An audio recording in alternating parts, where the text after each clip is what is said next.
prošloj epizodi naši drugari su započeli svoj dan kao i uvek, međutim neke sablasne stvari su počele da se dešavaju. Ćuri se muči da stepenicama dođe do 6. sprata, Pipi nije siguran šta se nalazi iza ovih vrata, a Gudi, pa gledajte i saznaćete. Ha? To je zvučalo kao Ćuri.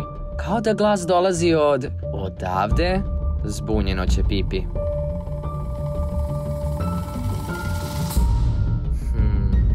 Mora da je rupa prekrivena nečim. Nije tu Ćuri, zaključi Pipi.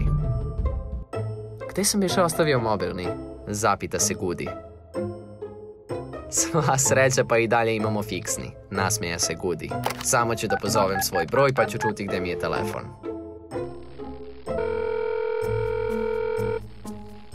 Halo? Halo?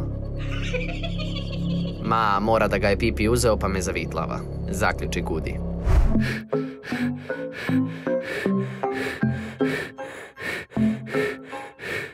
Nije smešno, neka mi neko pomogne, povika Ćuri.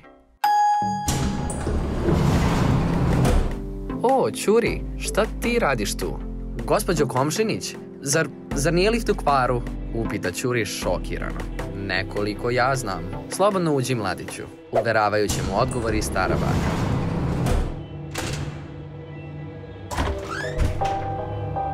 Dobroveče, gospođo Komšinić. Baš da vas pitam, da li znate možda ko se uselio u onaj stari stan iz hodnika? Upita Pipi. U tom stanu niko ne živi već 10 godina. Odgovori stara baka. Ali video sam neku devojku sa crnom kosom. Zbunjeno će Pipi. A, da, sećam se da je davno tu živjela jedna neobična devojka. Ali je ona otišla još pre nego što ste se vi doselili. Priseti se stara baka. Zašto je bila neobična? Pa, imala je baš interesantnu boju očiju. Bile su joj crvene. Zamisli. Nasmeja se stara baka.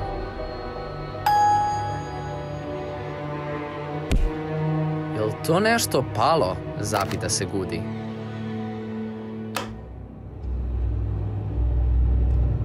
Čekaj, evo ga! Čekaj, ali ako je bio ovde...